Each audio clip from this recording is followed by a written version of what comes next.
Hey guys, welcome back to the channel. I'm Jack and me and Liam are here with our Life is Strange episode rankings.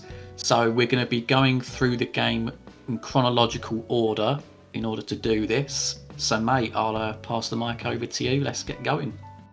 So, episode 1, Chrysalis, out of the top 5 spots, it might be a surprise to some of you, but I've given this level the silver medal. This is my second favourite episode. Now, I'll start off with the negatives. I mean, one big one is there's less going on choice-wise. It's quite slow because it builds the universe very much. So we're not really in the flow, we're not really in the rhythm of the actual game. There's still a lot that we're learning with everything. You know, the powers are still in their infancy at this point. But yeah, I think that's almost why I like the episode so much though. It's the one that holds all the nostalgia for me. It really kickstarts this beautiful game. I think it does a terrific job setting the tone from the classroom to interacting with the classmates, meeting everyone. It's the one where Max discovers her power.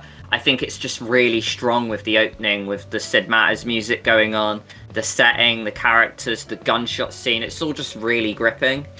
I love that it throws us this epic history of Max and Chloe out the gate, where Max has neglected Chloe for ages and then they're reconnecting, but Max feels like in the shadow of this girl, Rachel, who's gone missing, who's replaced her. So yeah, you know, I think it has a tremendous, like plot going on, and as a pilot, it does a fantastic job to serve its purpose, and it's a bonus that you can cover Victoria in paint. Wow, and I'm saying that because, and you know what, I'm going to put a little asterisk with my comments here. I've put episode 1 last. Now, the weird thing is that there are other episodes in this ranking that I think that I'd actually rather play episode 1. I know that's going to make no sense, but I'm trying to look at this from like an objective point of view. And you're absolutely right. I think it's a great introduction to the game. For me, when I think of Life is Strange, I think of that classroom scene, and I think about, you got the sort of the music credits, and you got the walk to the bathroom, and then you've got this sort of that serious incident that comes out of nowhere, and the time travel. I'm guessing where my point comes in is that beyond that, I don't find there's much else to the episode. I mean, of course, you can go and meet the side characters and have little bit of fun there, but that's, of course, all optional. You then move on to like the car park, and you have like the fight with Warren, etc. Or no, sorry, Nathan has the fight with Warren, and then you've got a little bit with Max and Chloe in the car and in her house. And yeah, I don't know. Obviously, it's great for setting up the story. That's literally what episode 1 is there for. That's why I guess maybe it feels a little bit more bland to me. But again, obviously, I'd take that with a pinch of salt because I really do like this episode. I'm not saying that it's weak in the slightest. And perhaps I would play this ahead of maybe 1 or 2 others that I'm going to announce in a minute. But yeah, objectively speaking, I've put this one at the bottom. Okay, so episode 2, Out of Time, is second. It's got the silver medal on my ranking. That might shock some of you. Maybe it was first on your lists. For me, it needs no introduction. Right, this is such a hard-hitting episode, especially because of the ending. But a lot of this episode revolves around Kate. I really love the whole viral video thing. There are different strands going on. Obviously, of course, there's the Rachel Amber story going on in the background. There's a memorable diner sequence, when you get to rewind time and you get to prove to Chloe that you can rewind time by, the things that she takes out of her pockets, and the little scene where you can watch Joyce walk past, and then obviously you have to sort of pick all the things in the right order, etc. There's some great locations. We've got the sequence at the scrapyard. You can save Chloe there, of course, as well. And of course, you can help Warren later in the chapter. And then you've got an absolutely banging cliffhanger, whereby like the camera just pans through all of these folders, and you start to realise that something is afoot in this world and something strange is going on at Blackwell. So this one nearly did take the gold medal for me. But as you'll find out later on, there was just another episode that I felt had a little bit more going for it. Now, Out of Time for me has gone and got the gold medal. I've always voiced how much I love this episode. I know if we look at a wider room, everyone usually picks Chaos Theory and the Dark Room as their gold medals, but I'm obsessed with Out of Time. One reason I absolutely love it is that the subplots are very much still alive when they're left at the door in other episodes. So you can still do stuff like talk to Taylor, Daniel, Dana. There's just a lot going on in this episode with all the subplots. I think it's really bold how it leaves Max and Chloe's friendship at the door momentarily and kind of really tackles the Kate Marsh story, which is just a subplot, which then eventually becomes an integral part of the story. I think it does a wonderful job of tackling some strong subjects magnificently. You know, it talks about stuff like the viral video, doping, drugging, suicide, depression, and it's all handled wonderfully. And it was definitely the episode that I found the most powerful, where I actually had to pause it at one point and take a breather because of just how deep and hard hitting the whole episode was. I also really like how this game super rewards you for your detective work and how forensic you are with the exploration, as shown by when you go around Kate's bedroom at the very start, for example. I mentioned at least Chloe's and Max's friendship at the door. It's not a complete, truth, because you watch their friendship blossom. Obviously, there are rocky moments, but you have the cafe, the junkyard, and the train track, which, are just really, nostalgic to me, and I think they do an excellent job of painting the picture of Chloe and Max reuniting and rekindling. I also really like the fact that Chloe gets more depth with the whole backstory, introducing Frank in this episode. They have the conversation at the train yard, and it really kind of builds the picture. And I just think this episode is phenomenal. Might be surprising for some people that I've put it gold. This episode only has one negative for me, and that is the fucking bottles. So next we're going to go for Chaos Theory, and it looks like I'm just, doing the early ones good, but I've put Chaos Theory with the bronze medal. Now, I had a really fucking tough time choosing between this and another episode, but I really thought about it, and it was really tough because I know the Dark Room gets a lot of praise, but I just went with Chaos Theory over the other two for this one. First and foremost, I must mention, I absolutely love and I'm addicted to the whole swimming scene. I think it's incredible from a picturesque point of view and aesthetic. I love everything about the scene, from them, talking and, having a little breather moment in the pool. And I think it's really cool that the Max and Chloe out with their friendship, from the breaking and entering, the swimming, and then breaking into the RV and seeing Chloe's meltdown. It shows really for the first time. Obviously, Chloe and Max have their rocky moments, and you see a few of Chloe's bad points, but we don't see a meltdown quite like we have at the end of the episode. It shows that their friendship does have rocky parts. And I quite like that you pretty much spend the whole episode together. It was quite bold, and you think you would get bored of it. I did miss the subplot element in the first two episodes, but it was really nice and warm to just spend a whole episode with Chloe. I love the scene in Chloe's house after the swimming pool as well, where Max dresses up in Rachel's outfit and you could surprise the fuck out of people. It's cool seeing the Price family function as well. I think it's really interesting, this whole episode, with maybe the best cliffhanger, arguable. The only downfall I really have is that I just really was not big on the diner scene with Nathan, the cop, and Frank. I thought it was just really sort of misconstrued. How to get Frank's keys out of his pocket so he taunts you. I found the whole puzzle sequence of it long-winded. The only good thing about this whole scene was that Frank can spill in some beans. Yeah, so the same for me. Episode 3 gets the bronze medal, and I think what I'll do is talk about the negatives first. Let's get them out the way. So I think the glaring thing for me is that this chapter, while there are other side characters in it, for me it felt incredibly Max and Chloe heavy. I don't know if that's sort of an accurate thing, if other people have picked that up, but obviously you do follow these two a hell of a lot throughout the chapter, and the side characters do seem a lot more absent. And it's for me that it's really this episode that makes me realise that side characters are incredibly important in this world, like whether it's, talking to fellow students in the school, whether it's seeing the likes of Jefferson or the head teacher or Frank and stuff, they don't seem to be there as much or have such an impact in this story.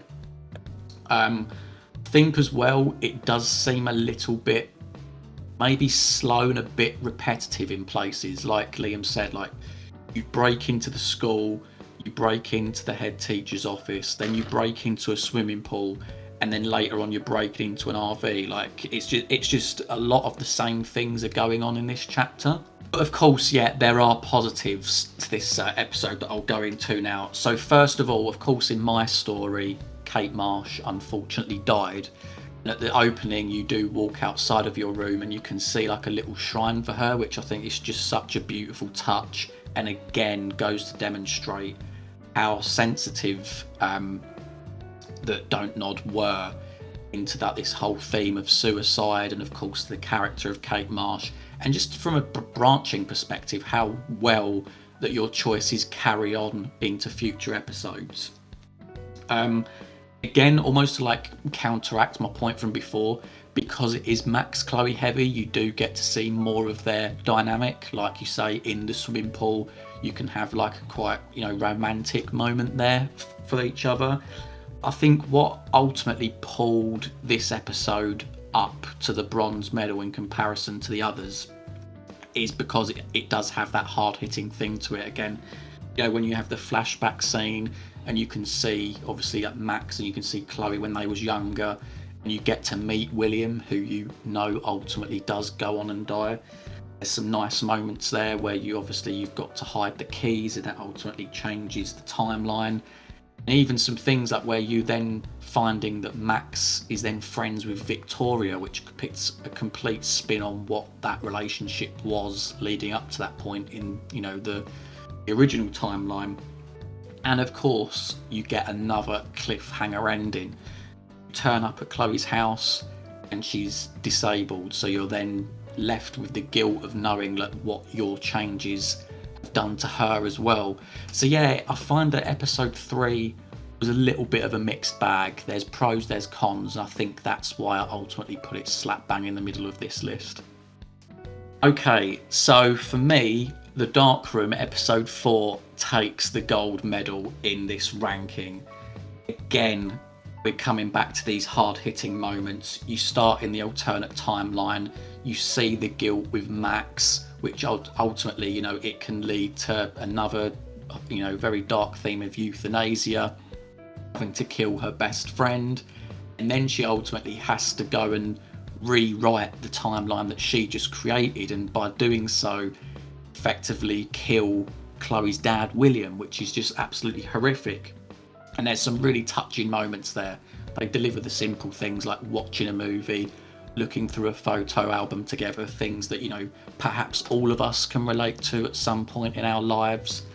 And I think, of course, you have the possibility of visiting Kate. I think that could be another hard-hitting moment as well for those that managed to save her in episode 2. There's different things going on as well, like you get to play detective at one point when you've got all of the evidence, and I know some people criticise that it is quite a slow moment and it's not necessarily the best thing, but it's a different type of gameplay, and I think that's what this chapter offers quite well. I think you're talking about the ending. You've got the dark room again. Obviously, you're back in the swimming pool, but it's a new location. It's a party. It's fun. You get to save Alyssa again from falling into a pool, which is really good. You can rewind time, like of course when you have to edge past to get to the VIP club. And then again, you have another cliffhanger ending, and it's your best friend Chloe getting shot by Jefferson. So I think that on top of all of that, obviously you have like moments in the barn as well when you first discover the room, and there's a bit of puzzles going on there in order to get down there. So I feel like maybe perhaps what edges this over episode 2 for me is that there's a bit more variety. It is longer, I will admit that, and people can say that it's got, it's quite cinematic cutscene heavy. I think the variety that you get, the number of locations that you visit, and the interaction with the characters, I think that's what takes it over the line for me with episode 2. Yeah, very good. So I'm putting episode 4, The Dark Room, in 4th place. Now, I know this will ruffle some feathers because the amount of lists I've seen where people have given it a gold medal. But yeah, I'll just go through as to my reasons why. So, I mean, I thought the opening was really intriguing with the alternate timeline. Although this was a timeline I was really happy to leave. I was just super happy to get out of this other timeline. I love how emotional the scene is with finding Rachel's body from a school point of view. I think everything was done fantastically. I really like as well that I got a bonus Kate scene, as Jack mentioned, which was nice and rewarding for like if you were able to save her in episode 2. I thought the cliffhanger was really epic as well, although this was one that I did expect, but that kind of is on my own downfall for being an absolute nerd in the communities and just doing way too much digging where I pretty much bust it. And yeah, obviously, yeah, this is a very detective-heavy episode. There's a lot of investigating. I do like the fact that we're thrown a load of new locations with the barn and, you know, the dark room, which was really haunting. Although there's not too much to do in them, it was nice. And I quite like doing the investigating, whether it was like, you know, in David's garage, in Chloe's room with the pinboard. I wasn't big on the one outside the RV with Frank. I thought that was a little slow and I wasn't really a big fan of the rewind feature here.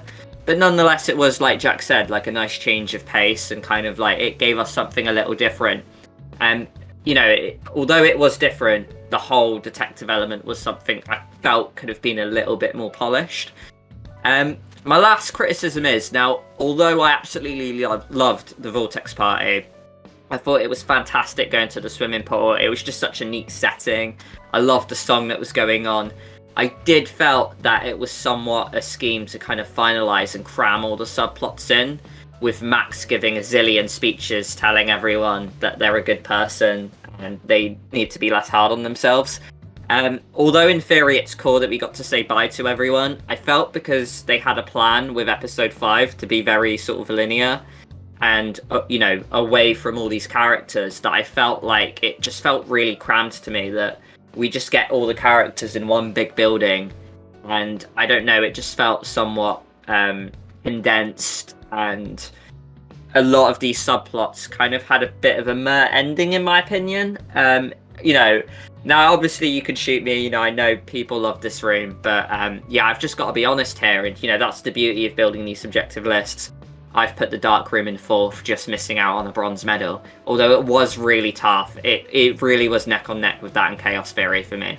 Now, obviously, as you can see on the graph on the board, I've got one spot left for episode 5 Polarized, and it falls dead last for me. Now, I'm going to just talk about all the pros, then I'll talk about all the cons afterwards. So, the Jefferson scenes in the chair, I thought were really haunting. It really did a good job of building up Jefferson as this villain, because if you were surprised by it, I think, you know, episode 5 does a good job of thinking, yeah, this guy is the big villain. I thought it was really nice going to California. It's the first time you kind of leave Arcadia Bay, and it was just a really nice welcome change. I really enjoyed the tornado and the destruction. I thought it was really cool. One of my all-time favourite scenes is the Chloe and Max museum at the end, where you go through and you relive your whole friendship with Chloe in a really cool style, where you're walking in this really trippy area and you could see all like the way it was displayed was just beautiful. And it really does a good job of potentially swaying you to save Chloe at the end. And I absolutely love the ending choice if you save Arcadia Bay, where you've got Spanish Sahara Falls playing, and you've got the graveyard scene, and the whole thing is just really hitting. I also think, finally, the episode does a really good job of finalising David's story arc to perfection. I thought it was really good of, you know, painting him in a good light, and like we mentioned in our analysis episodes, he's got a good heart, but the wrong execution. Now, where I think this episode massively falls down is it's tough to criticize it for it, but it really rips the page out of the end of Twin Peaks, and it changes the style. So the whole episode isn't really Life is Strange as we know it, and it went for its own unique feel, where it just felt, although I agree with how they did it, it almost just feels like you can't compare it to the other episodes because it was its own thing. But I felt like I just preferred the normal style, so it naturally gets downgraded in that element. although I kind of blame the Darkroom for this, it does abandon a lot of subplots, so it is very just linear, and it is just based on like Max, saving Chloe and about the tornado and finalizing the game. Another big criticism as well is that we get less choices, although you get your classic things like whether you can save Alyssa, whether you save the fisherman or the trucker. If you look at the choice page at the end, it just says which one did you save. We mentioned it in our analysis as well, but I did feel like the diner scene dragged a lot. When you're talking to Joyce, Frank and Warren, it does go on for quite a while. Although, you might welcome the nice change of pace to just have a breather moment, I did feel this scene massively dragged. I feel you have to criticize this episode as well for being very linear. You can only really move around and explore in the gallery. Now, to do that in only one location in the whole episode, I wouldn't say is a sin, but it did feel a little bit underwhelming just how linear this episode was. I felt like the timeline hops back and forth into Jefferson's chair was just a little way too meh. And my final criticism for this episode is the final choice is just very underwhelming if you save Chloe. I feel like they needed to put a lot more effort and time into saving Chloe. Just driving away into the sunset didn't feel great to me. I feel like they should have made the endings equal in time, length, and effort. It felt like they gave one more ending a lot more love than the other. And I just think that really hinders the whole beauty of episode 5 to me, which is why it falls smack bang last. Yeah, mate, honestly, I'm going to have to echo a lot with what you said there. I mean, obviously, as you can see, guys, episode 5 has got the number 4 slot for me. So I'll go through the positives first. Like Liam said, really haunting in the dark room. I like the sort of the puzzle moment, when David comes in and he has the fight with Jefferson. I thought that was done really well. I thought that, again, sort of talking about David, he has great character moments, like the way his arc is handled. He mentions the war, he mentions like Chloe and how like he could have done better as a parent, or step parent, I might add. But for me, I suppose this is what lifts it above episode 1. The creative moments that they do in this chapter are actually really good. You think back to that locker scene with the flashlights, some of the lines of dialogue are like really, really good, like really haunting. You think back to the recurring corridors, when you play as different characters and you've almost got that slight puzzle as to what door you're supposed to go into to like progress the game. Bit where you're walking through the diner and all of the characters of this universe are taunting Max. And then as Liam mentioned, you've got the stills of Max and Chloe. It's really bashing you over the head that these two are best friends. Arguably, they could sort of become romantic partners. It depends, how you played it in your run. But yeah, I think that's what ultimately lifted it up off the bottom spot for me. But as Liam said, there are flaws to this chapter. For me, the villain's reasoning was a bit meh at the end of the day. Like when he talks about I like to see the innocence turn into corruption in a photo. I was like, what, mate? Like, shut up. Again, yeah, the bouncing around timelines. It's. I understand why I was doing it, because it was almost like Max was like trying to like find the ideal solution, and that's what makes the tragedy of the ending all the more apparent. But as a player, it's just like you don't know whether you're coming or going. And for me personally, I found the museum bit like quite underwhelming. Like I knew that I'd ultimately be revisiting this in the playthrough, and I was like, oh, not this bloody museum bit again, because nothing really happens. You talk to Jefferson a bit, and you look at a few pictures, and then you get a phone call saying that shit's going down. That's not great storytelling for me. Of course, we come to the ending as well. I think honestly, to just touch on like one of the positives that I missed is, again, yeah, like if you save Arcadia Bay, the cutscene is brilliant. But obviously, going back to the negatives, if you go the other way, it's underwhelming. It's not that good at all. I know obviously we've covered a video on this, but the fact it comes down to 2 choices, on paper you'd have to say that is underwhelming. Obviously, that does have some forgiveness to it, though, because of the story they've laid out. What else could they have done necessarily? But obviously, we are playing it as a choice-based game. So as a player, you know, you've been forced into that situation where near enough all of your decisions made previously don't necessarily matter, and the fact that it got to that point, you know, especially if people have been putting in, you know, months and months of waiting for this game to end up with that, I can see why there's grievances there. And I think the final point is maybe, you know, coming back to Nathan Prescott, maybe his arc could have been handled a little bit better. Of course, it's haunting, you know, it's a little bit of redemption on his part, because he's like, oh, you know, I was a pawn, you know, Max, and you know, don't blame me too much. But again, maybe it could have been a bit better to see Nathan, or to have had something a little bit different than just a voicemail over the phone. So yeah, I guess that's why episode 5 is in the 4th slot for me. Oh, very good. It's I love how different our lists are as well, because like I completely get the reasoning for all of it. It's just one of those ones, isn't it, where it's just subjective at the end of the day, and I love how divvied and varied these episodes are. It's so different to all the lists I've seen as well, even your one. So it's just nice we've had that. So if you're interested, Jack, I have just done the maths on our videos, and I've got our combined ranking. Oh yeah. So in last place we have episode 5, Polarized. Okay, that doesn't surprise me. In 4th place we've got episode 1, Chrysalis. Okay, right, okay. 3rd place we've got episode 3, Chaos Theory. Yeah.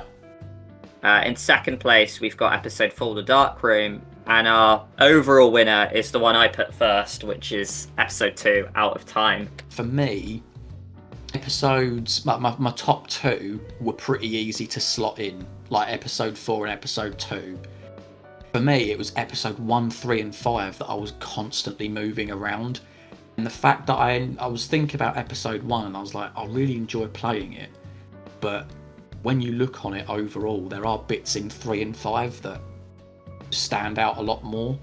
I feel really bad that like episode 1 like finished in last spot, but at the same time I'm like, I can see the logic there. But if like that was changed at all, like it would be interesting to see how it impacted our combined list. But yeah.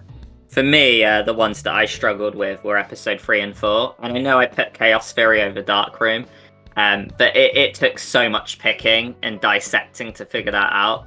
I just looked at episode 3 and it was like, do I prefer the breaking and entering episode or the detective episode? Yeah. But the thing that swung it for me was, like I say, like episode 3, I just didn't really like the diner scene. With episode 4, like I say, some of the detective stuff was a little bit weak. I wasn't a fan of the timeline at the start, to be honest. And like I say, it's not really opinion that's voiced, but like I said, I felt like the Vortex Party, I wasn't a fan of how they finalised some of the subplots, to be honest. So yeah, it's just one of those where it really, like, it was marginal. It was so marginal, but that's the list that, you know, I went with. Fantastic. I mean, guys, let us know your rankings in the comments. I think we're probably going to put a poll out with this video as well, so we'll almost get to see what community verdict is on like the rankings for the episodes in these games. But yeah, thanks for joining us, guys. Liam, you got anything to add? Yeah, no, just like we say, we're going to put the poll out at the same time as this video goes out, really. So be sure to get your comments in, because we're sure to include them in, you know, a future video. So yeah, tell us your reasons. Do you agree with our list? Let us know which ones your favourites were. Let us know which your least favourites were. We'd love to know these things. We love reading your comments, and yeah, I can't wait to see what you guys think. Fantastic. Thanks for joining us, guys. We'll see you next time. All right, ciao for now, guys. See you soon.